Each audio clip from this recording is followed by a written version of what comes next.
بسم الله الرحمن الرحيم الحمد لله رب العالمين الرحمن الرحيم مالك يوم الدين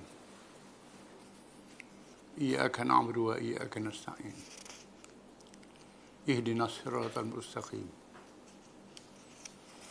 صراط الذين أنعمت عليهم غير المغضوب عليهم ولا الضالين آمين والصلاة والسلام على رسول الله وعلى آله وصحبه ومن والاه ربنا زدنا علما وارزقنا فهما وحكمة.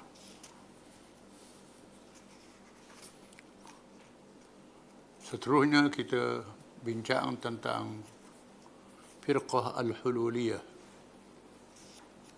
kumpulan Al-Hululiyah. Mereka ialah golongan ajaran sesat yang mendakwa roh Tuhan itu menjelma di dalam diri seseorang dan menganggap sebagai Tuhan, mengakui Tuhan. Mereka juga menghalalkan yang haram dan mentakwilkannya. Salah satulah ajaran ini kafir, keluar daripada Islam. Ajaran ini meresap ke dalam beberapa golongan Syiah. Golongan Syiah ada mengandung ajaran ini. Bahkan golongan orang Melayu kita pun ada juga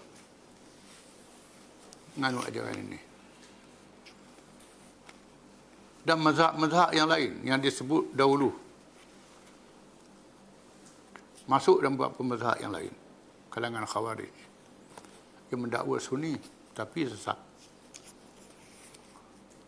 Di antaranya kumpulan yang mengandung ajaran ini ialah As-Sabaiyah yang telah kita baca, Al-Janahiyah, Al-Khattabiyah, Al-Syari'iyah, An-Numairiyah dan Ar-Rizamiyah. Di samping itu ada pula mazhab-mazhabnya secara berasingan. Di antaranya ialah ajaran atau mazhab yang sesat ini tidak perlu pada sembahyang, puasa dan ibadat-ibadat yang lain. Sembahyang yang wajib, puasa yang wajib, tak wajib. Kafir lah. Di samping menghalalkan yang haram, yang nyata haramnya dihalalkan.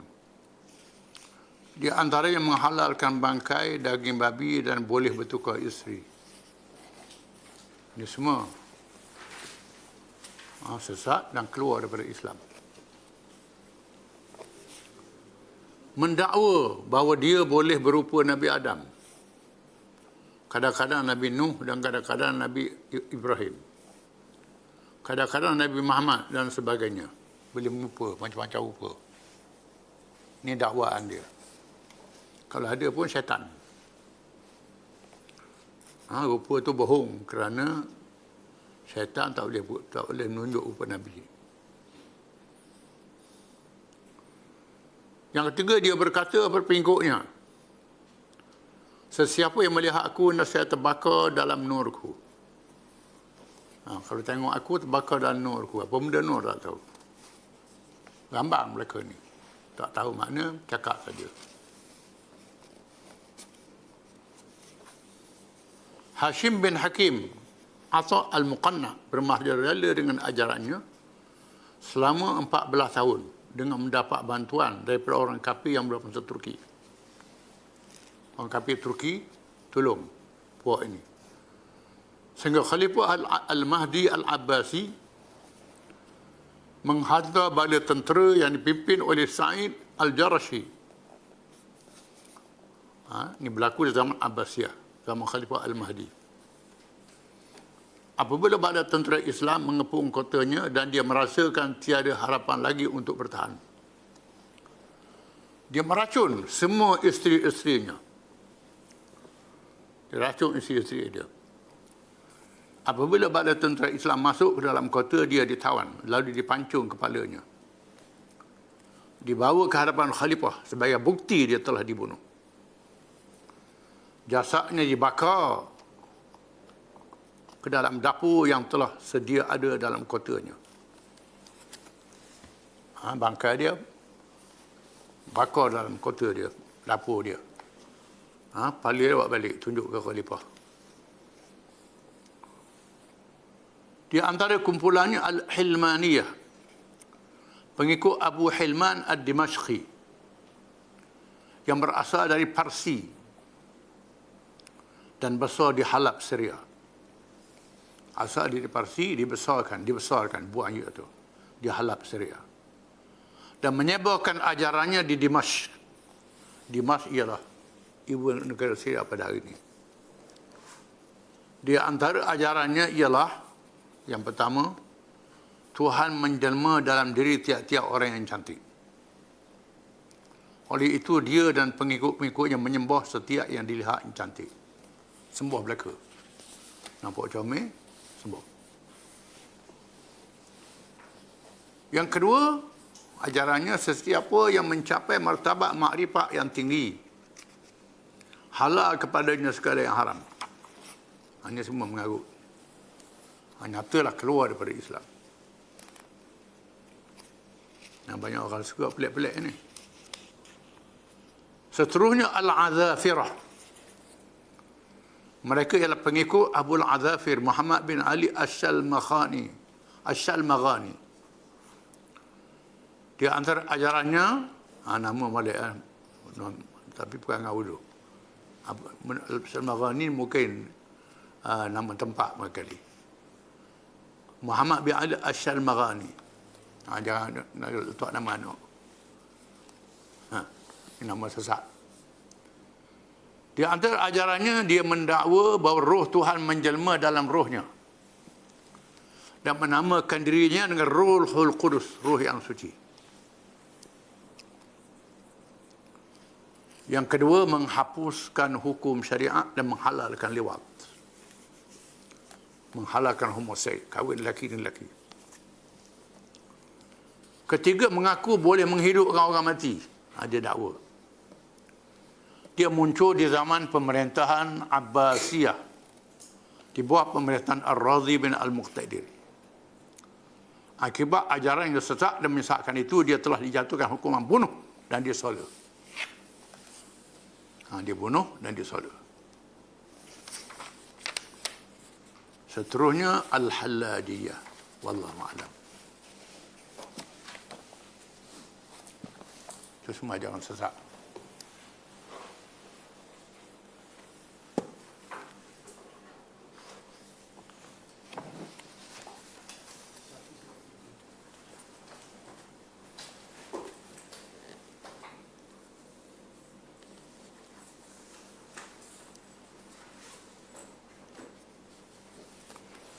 Bismillahirrahmanirrahim. Beberapa masalah hukum dalam peristiwa Hunain. Peristiwa Hunain bukan sahaja peperangan yang berlaku, memberi pengajaran supaya tidak sombong dan takabur. Jangan merasa overconfident. Kerana ramai jumlah, berasa kuat, lupa pada Allah Ta'ala. Allah Ta'ala ajar kepada orang yang beriman. Dengan pukulan yang dahsyat, kemudian Allah Ta'ala selamatkan mereka. Yakin ke diri, lupa pada Allah. Akhirnya menang dan mencetuskan beberapa hukum. Yang pertama, hukum Ariyah. Hukum meminjam.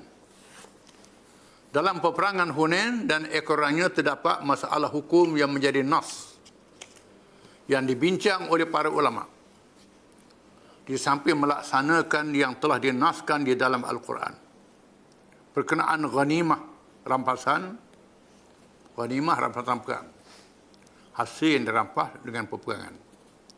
Dan tawanan, hukum tawanan. Di antaranya ialah masalah i'arah, pinjaman. Apabila Rasulullah SAW meminjam alat perang seperti baju rantai dan senjata dari Safwan bin Umayyah radhiyallahu anhu. Ini dia dah masuk Islam. Belum dia dah masuk Islam. Tak masuk Islam lagi. Pada masa Fathu Makkah, Safwan bin Umayyah ini tak masuk Islam lagi. Dia salah seorang pemimpin Makkah yang terkenal, yang kaya. Bila Nabi dapat tahu musuh berkumpul di lembah perhampiran Hunain, Hawazin dan Thaqif, Nabi suruh sahabat bersedia untuk perang. Lalu Nabi panggil Safwan bin Umayyah. Nabi kata, awak ada simpan senjata. Banyak simpan senjata. Tempat ni. Padahal tidak ada siapa yang tahu, melainkan dia seorang yang tahu. Ini menandakan Tuhan beritahu. Rasulullah sungguh daripada Allah Ta'ala. Masa itu dia tak masuk Islam lagi. Lalu dia ambil, bawa kumpul depan. Dia tanya Nabi, rampah ke pinjam? Nabi kata pinjam. Maka timbullah hukum pinjam. Itu satu bab. Satu bab lagi, peristiwa ini menunjukkan boleh meminta pertolongan orang kafir dalam keadaan yang perlu. Sumbangan orang kafir dalam peperangan. Masa perang Badar, bila orang kafir tawar diri nak tolong, Nabi tolong. Peristiwa Badar. Nabi tanya, awak Islam ke tidak? Dia kata tak. Nabi kata pergi. Dia seorang pahlawan yang handal, tapi tak masuk Islam. Kemudian dia datang kali yang kedua, nak tolong. Nabi kata, awak masuk Islam tak? Dia kata tak. Aku tak terima. Kali yang ketiga, dia kata dia masuk Islam. Baru Nabi terima dia. Jadi Nah ni mengatakan tak boleh terima bantuan orang kafir. Ini masa perang Badar. Ada Fathu Makkah berlaku peristiwa ni. Nabi minta bantuan orang kafir. Hukumnya menasahkan hukum yang dahulu. Kerana Fathu Makkah kemudian daripada Badar. Ataupun dalam keadaan situasi yang berbeza. Nak tarbiyah pada sahabat. Keadaan yang berbeza. Ada masa boleh kita ambil bantuan, ada masa tak boleh bantuan. Kesimpulannya, para ulama bersepakat menyatakan bahawa meminjam barang laksana wadi'ah, menyimpan.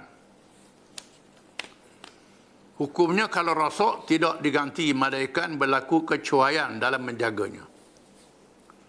Atau menggunakan lain daripada yang ditetapkan, maka dia anggap melampau yang wajib ganti.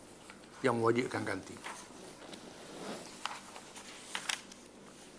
Kalau didapati rosak atau hilang, Imam Asy-Syafi'i menyatakan kalau dinyatakan syarat yang nyata di dalam akad supaya diganti, kalau rosak dan hilang, maka hendaklah dijamin dengan syarat itu. Buat syarat ganti, kena gantilah. Adapun ariah pinjaman, pada asalnya menjadi amanah di tangan orang yang memegangnya. Tetapi diharuskan mengadakan syarat, khususnya dalam keadaan yang memungkinkan berlakunya kerosakan atau kehilangan, seperti senjata untuk berperang. Adapun Imam Abu Hanifah, Imam Malik dan beberapa orang ulama berpendapat bahawa ariah itu tidak dijamin walaupun dengan syarat kerana ia memberi makna wadi'ah sifat. Kalau mengadakan syarat, maka hilanglah maknanya. Kalau buat syarat, hilang makna pinjam. Bahkan ariah boleh digunakan dengan izin pemilik. Adapun wadi'ah sekadar menyimpan sahaja.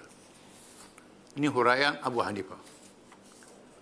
Terdapat perselisihan pendapat dalam masalah ini kerana perbezaan pahaman dalam masalah senjata yang dipinjam oleh Rasulullah SAW daripada Sufyan bin Umayyah radhiyallahu anhu. Di mana jawapan Rasulullah SAW kepadanya apabila ditanya, adakah dia ambil secara merampas atau meminjam? Jawapan Rasulullah SAW, pinjam bukannya rampas.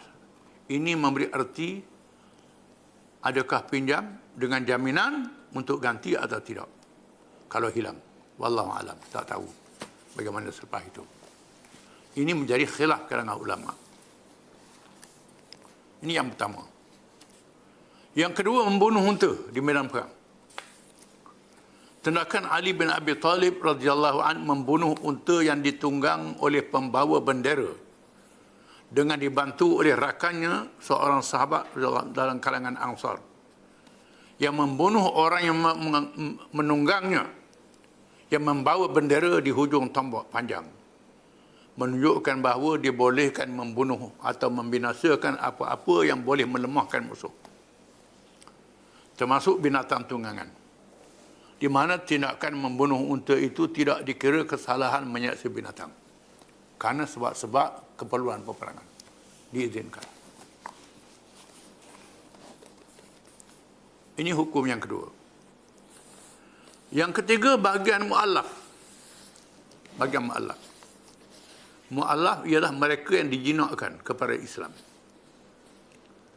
Tindakan Rasulullah SAW membahagikan ghanimah, harta rampasan, kepada para mu'allaf. Sama ada yang telah menganut Islam, mu'allaf itu, yang menganut Islam, baru dia masuk Islam, seperti Abu Sufyan. Atau yang dijangka menganut Islam, dia ni kalau beri dia masuk Islam, tak masuk Islam lagi, dia tak adakan mu'allaf. Ini mengikut Imam Malik khususnya. Atau yang boleh dihilangkan rasa permusuhannya, dia ni jahat, kalau kita beri dia senyap, dia tak lawan kita, termasuk tak di mu'allaf. Adakah daripada khumus 1/5 yang ditetapkan oleh Rasulullah SAW, atau daripada keseluruhan harta ghanimah? Adakah Nabi beri daripada khumus? Kerana harta rampasan itu dibahagi 5. 4/5 untuk bala tentera, 1/5 untuk pemerintah. Nabi lah yang menjadi pemimpin, menentukan urusan. Adakah dibahagi mu'allaf ni daripada belum dibagi lagi, atau Nabi ambil bagian dia? Ini khilaf ulama. Perkara ini timbul kerana ayat Quran menyatakan dengan jelas bahagian mu'allaf daripada zakat, tetapi tidak jelas dalam perkara ghanimah. Zakat ada bagi mu'allaf, ghanimah tak ada bagi mu'allaf. Macam mana Nabi boleh bagi bagian mu'allaf dalam masalah ghanimah Hunain? Ini jadi perbincangan. Dalam perkara zakat, Allah Ta'ala berfirman, innamas sadaqatu lil fuqara'i wal masakin wal 'amilin 'alayha wal mu'allafati qulubuhum wa fir riqabi wal gharimin wa fi sabilillah wa ibnis sabil fariidatan min Allah wallahu alimun hakim. Ini pembagian zakat. Sesungguhnya harta-harta zakat itu dibahagikan kepada orang-orang fakir, 1. Orang-orang miskin, 2. Amil yang mengurusinya, 3. Para mu'allaf yang dijinak hati mereka, 4. Hamba-hamba yang merdekakan dengan bayaran, 5. Orang-orang yang berhutang, 6. Orang-orang yang berjihad fi sabilillah, 7. Dan orang musafir yang memerlukan pertolongan, 8. 8 asnaf. Ini adalah perintah wajib daripada Allah, dan Allah itu maha mengetahui lagi maha bijaksana. Surah Taubah ayat 60. Ayatnya berkait dengan zakat. Adapun ghanimah dinyatakan firman Allah Ta'ala. Ghanimah lain, ayat lain.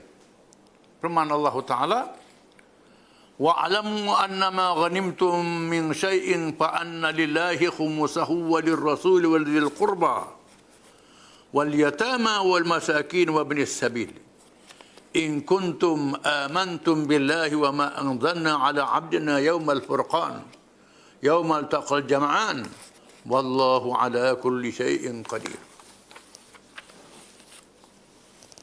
Dan ketahuilah kamu bahawa sesungguhnya apa-apa harta yang menjadi rampasan perang, ghanimah, maka sesungguhnya bagi Allah khumusnya 1/5 bagi Rasul.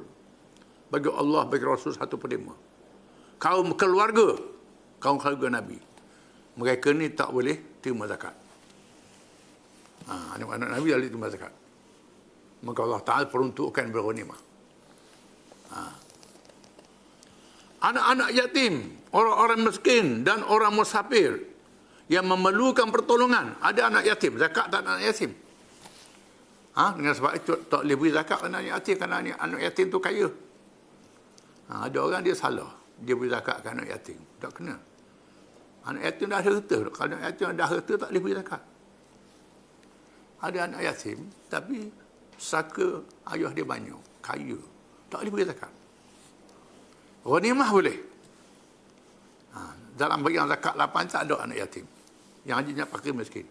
Kecuali kalau anak yatim tu fakir miskin. Boleh. Ataupun dia belajar sabilillah. Ambil siswa umpamanya. Itu tak jadi salah. Kalau beri atas nama anak yatim tak boleh. Itu kena faham. Kecuali ghanimah. Jika sekiranya kamu benar-benar beriman kepada Allah dan apa yang telah kami turunkan kepada hamba kami di hari yang membezakan, di hari bukan di haram, di hari. Salah aja. Di hari yang membezakan dua golongan.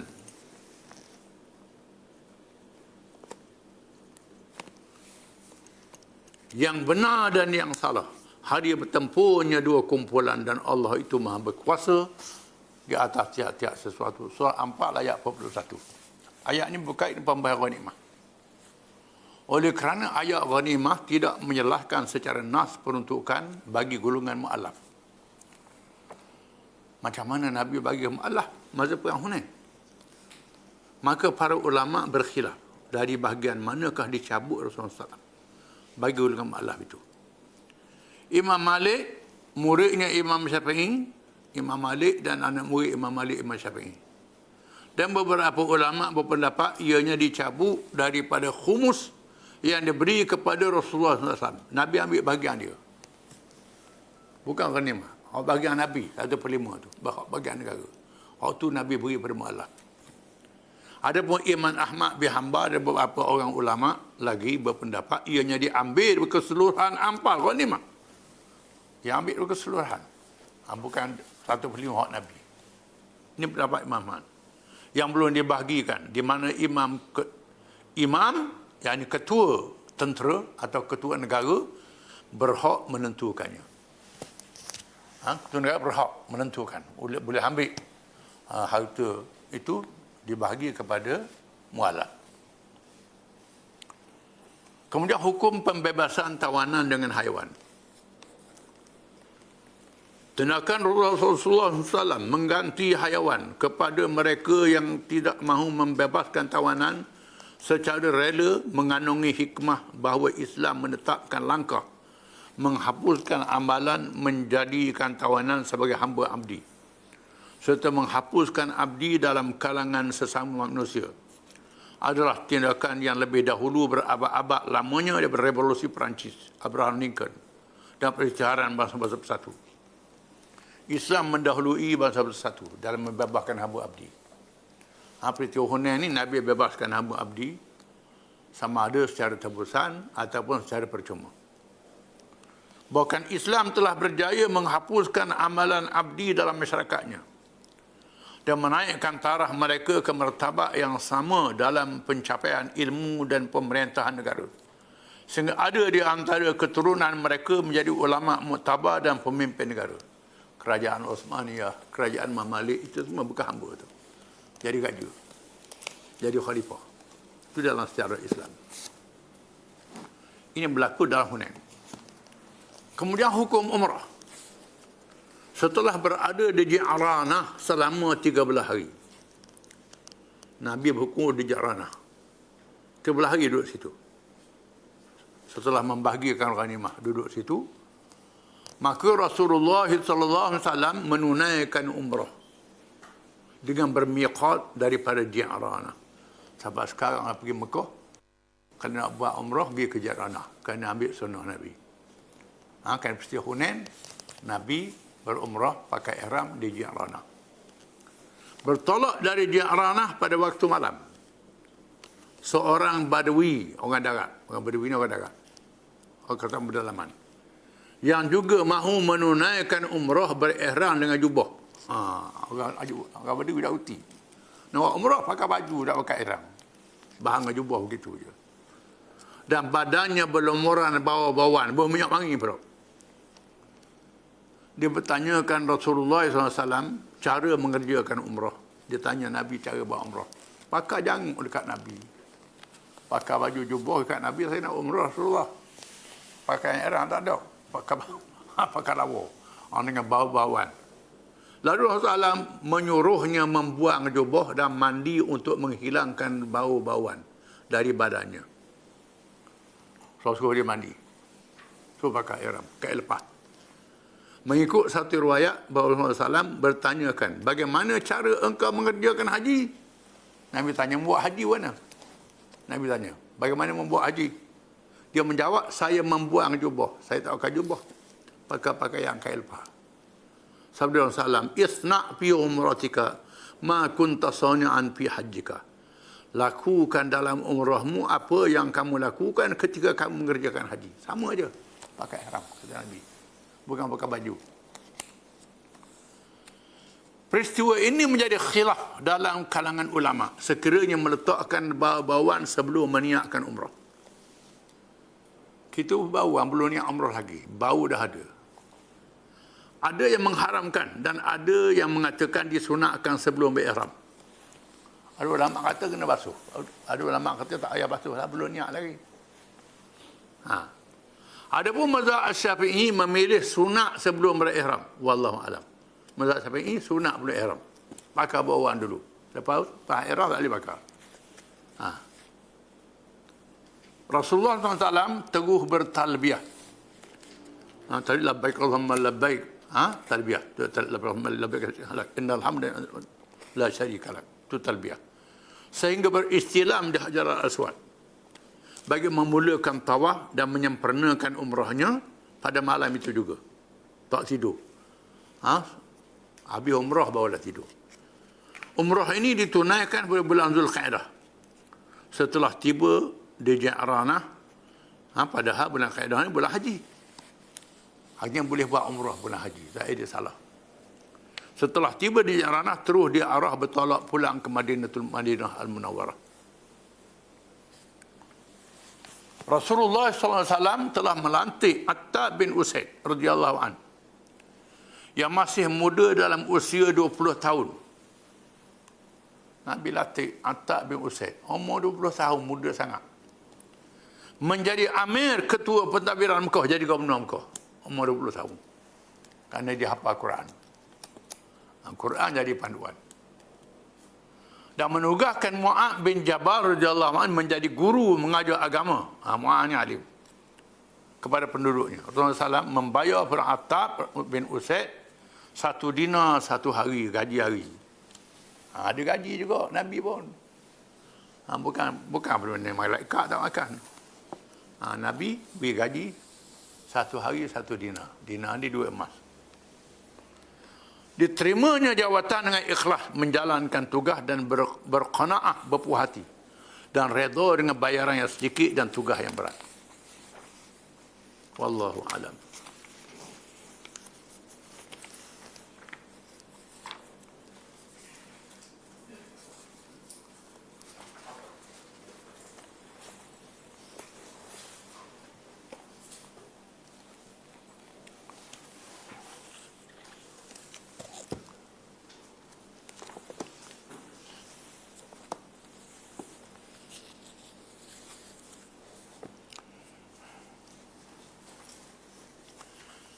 أعوذ بالله من الشيطان الرجيم.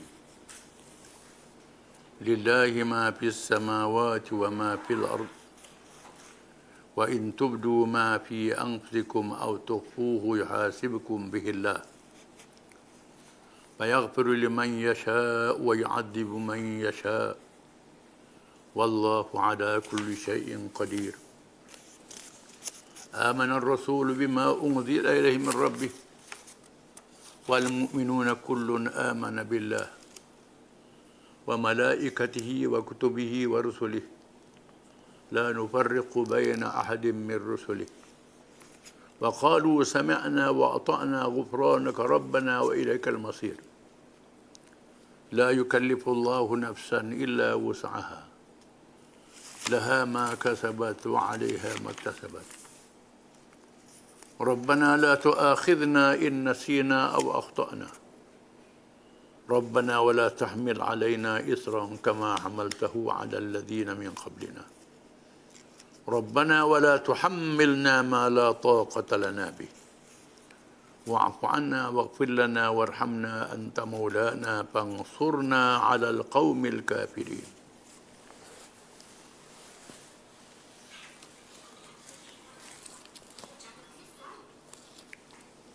Maksudnya segala yang ada di langit dan yang ada di bumi adalah kepunyaan Allah. Dan jika kamu melahirkan apa yang ada di dalam hati kamu atau kamu menyembunyikannya, nescaya Allah akan menghitung dan menyatakannya kepada kamu.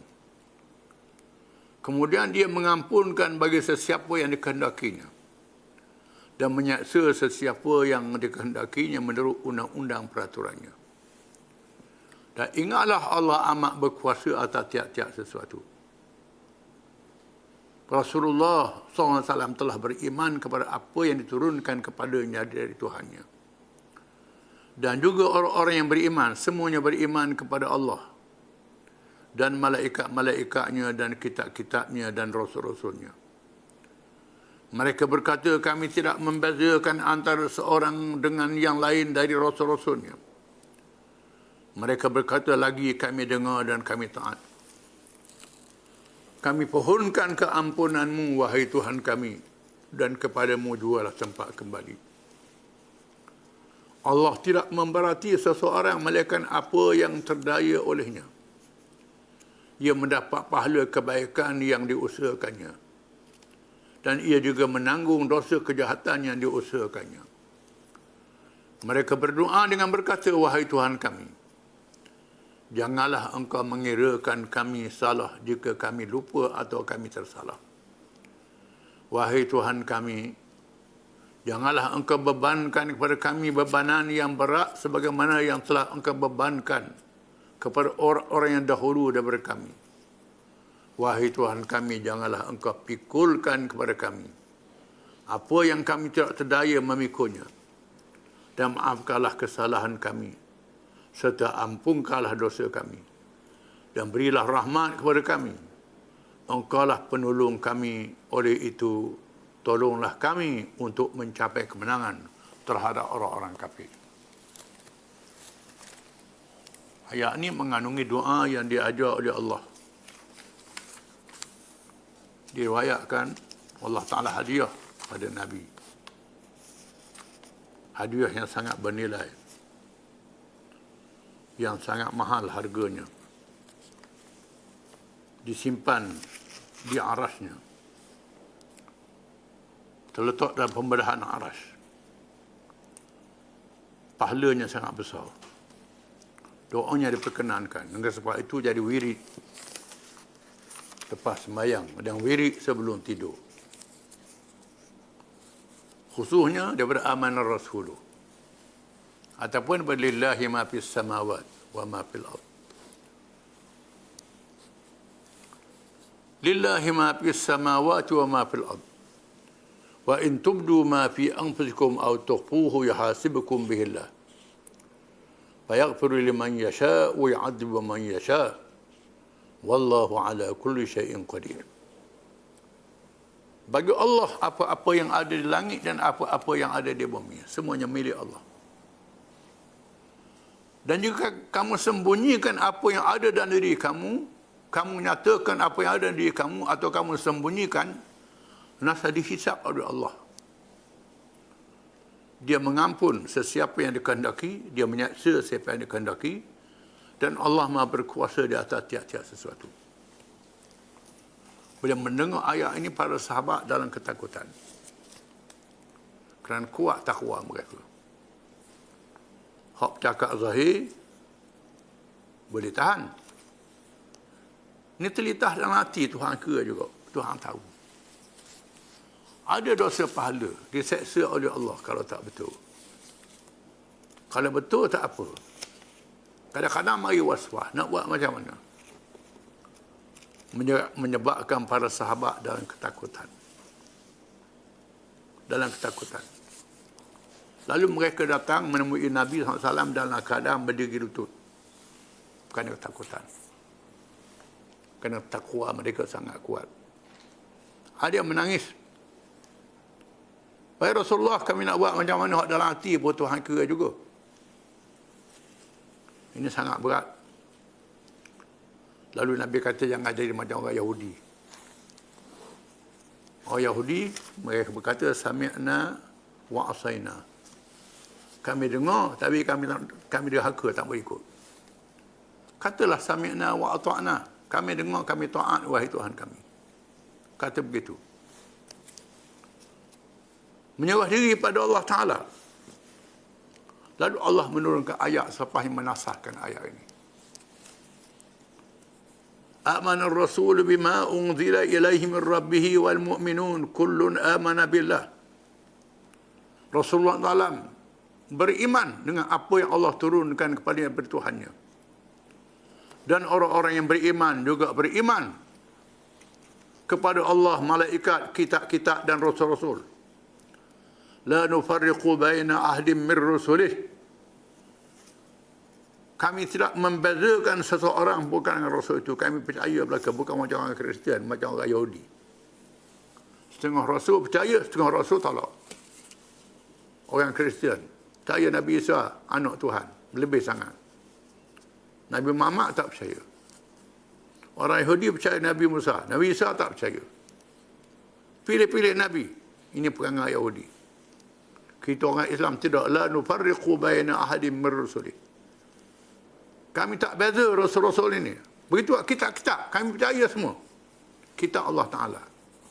Masalah hukum dia tu cerita lain. Wa qalu sami'na wa ata'na. Dan mereka berkata kami dengar dan kami taat. Inilah orang Islam. Orang Yahudi kata sami'na wa asaina. Kami dengar tapi kami nak lawan. Kita tidak. Kita orang Islam, sami'na wa ata'na. Kami dengar dan kami taat, wahai Allah. Ghufranaka Rabbana, keampunanmu, wahai Tuhan kami. Wa ilaikal masir, dan kepada engkau lah kami kembali, wahai Tuhan. Serah diri kepada Allah Ta'ala. Setelah itu Allah Ta'ala menurunkan lagi ayat yang meringankan kita. La yukallifullahu nafsan illa wus'aha. Allah tidak membebankan diri seseorang malaikat mengikut kemampuannya. Allah Ta'ala tak bebankan kita. Mereka mengikut kemampuan kita. Kalau orang tak boleh guna air, boleh tayamum. Air pun tak ada, nak tayamum pun tak boleh. Semayang dalam hati. Jangan tinggal semayang. Diizinkan. Tak ada orang nak buat apa. Diizinkan begitu. Kita tak, kita dah nak cakap umpamanya. Tak ada orang ambil wuduk. Semayang. Dimaafkan oleh Allah Ta'ala. La yukallifullahu nafsan illa wus'aha. Jangan tak semayang. Itu tanggungjawab orang lah. Tak betul ambil semayang ke kita. Masuk waktu tu semayang. Musafir. Dibenarkan jamuk dan qasar semayang. Sakit boleh jamuk semayang sakit. Dalam keadaan masyaqqah boleh jamuk semayang. Masyaqqah hujan boleh jamuk semayang. Allah Ta'ala ringankan kita. Jangan berat-beratkan. Ni dok lagi berat-beratkan. Oleh kerana hadis kata hujan je Nabi jamuk. Orang lain tak ada. Mana berat sakit dengan hujan. Boleh jamuk tu kerana hujan ke kerana masyaqqah? Kerana masyaqqah. Dengan sebab itu, kerana masyaqqah, apa saja masyaqqah, kesulitan, sakit, lebih aula boleh jamuk sembahyang. Orang sakit, nak ambil wuduk acak kali susah. Dibenarkan jamuk sembahyang. Tapi tak boleh qasar lah kecuali musafir. Ini kemudahan. Dalam keadaan darurat, yang haram dihalalkan kerana nak jaga nyawa. Nak jaga nyawa dalam keadaan darurat, boleh makan benda yang haram. Berobat begitu juga. Obat yang halal, yang suci tak ada. Adanya obat benda yang najis, boleh. Tak jadi salah. Jangan syok, jangan wasangka. Allah Ta'ala izinkan. Paman yutarira baghidun wala adin fala isma alaih. Ini ayat Quran. Barang siapa kena darurat, dia boleh. Tidak melampaui batas. Ini ayat Quran kata begitu. Ini pakai hukum akal, tak ikut Quran. Setengah tu dia tak ngaji, pakai hukum sendiri je. Pakai halal haram ni sendiri. Tidak boleh. Ada batas dia. La yukallifullahu nafsan illa wus'aha. Allah Ta'ala tak membebankan satu diri seseorang melainkan mengikut kemampuannya. Laha ma kasabat, baginya apa yang diusahakan daripada kebaikan. Wa 'alaiha maktasabat, dan terbeban atas diri dia buat kejahatan. Barang siapa baik dibalas baik, buat jahat dibalas jahat. Rahmat Allah Ta'ala disebut dalam hadis-hadis yang sahih. Barang siapa yang bercita-cita nak buat baik, dia beri satu pahala. Belum buat lagi. Setelah dia buat, digandakan dengan 10 kali ganda sekurang-kurangnya. Ada 700 kali ganda. Ada lebih pada itu, tak terhingga banyak gandanya, mengikut niat. Sekurang-kurangnya 10 kali ganda. Bila seorang niat nak buat jahat, tak tulis lagi. Malaikat tak tulis. Bila tak jadi, tak jadilah. Setengah ulama kata, satu riwayat hadis kata, bila tak jadi, dia beri satu pahala kerana tak jadi. Tak jadi buat jahat. Bila buat jahat, satu kejahatan. Lain dengan kebajikan. Kebajikan diganda 10 kali ganda. Sehingga 700. Kejahatan tak digandakan. Ini rahmat Allah Ta'ala. Dia beri peluang untuk bertaubat selagi ada iman. Rabbana la tu'akhidna in nasina aw akhtana. Wahai Tuhan kami, ampunlah kami. Jangan ambil hukum atas kami, wahai Tuhan kami. Kalau kami lupa ataupun kami tersalah, wahai Tuhan kami. Rabbana wa la tahmil alaina isran kama hamaltahu ala alladhina min qablina. Wahai Tuhan kami, jangan kau bebankan kepada kami bebanan yang telah beban pada umat zaman dulu. Orang Yahudi, laknatullah. Jangan engkau jadikan kami seperti mereka, wahai Tuhan. Kami tak boleh jadi macam mereka Yahudi, oleh kerana akalan mereka, Tuhan bebankan mereka hukum-hukum yang banyak. Satu hari satu, dia minta satu hari.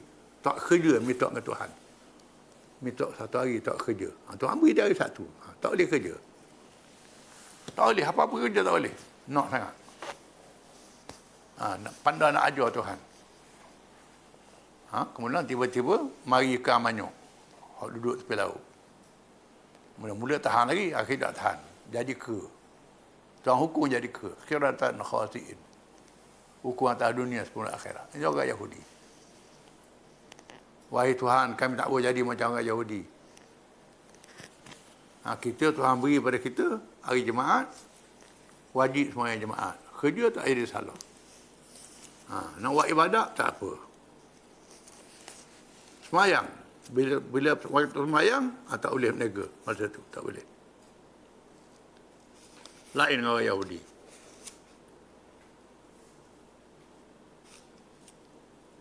Rabbana wa la tuhammilna ma la taqata lana bih. Wahai Tuhan kami, yang akan bebankan kepada kami apa yang kami tak mampu menunaikannya, wahai Tuhan. Memanglah Tuhan perintahkan kita dengan perintah yang ringan, dengan rukhsah, dengan kemudahan yang banyak, pahala yang besar. Wa'fu anna waghfir lana, ampun, maafkanlah kami dan ampunilah kami. Warhamna, dan rahmatilah kami, kesianlah kami. Anta maulana, engkaulah Tuhan kami, Tuhan kami, Tuhan kami, yang memiliki diri kami, yang memerintah kami. Fansurna 'alal qaumil kafirin, maka tolonglah kami dalam menghadapi orang-orang yang kafir. Ini doa yang Tuhan ajar, disebut dalam Quran. Kalau orang nak belajar doa, baca doa ada dalam Quran. Itu yang paling baik. Jangan cari doa payah-payah pelik pada orang. Setengah tu kau pelik pada orang. Akhirnya salah. Bukan masalah pelik pada orang, yang pentingnya betul. Antaranya doa yang diajar dalam Quran seperti doa ini. Wallahu a'lam.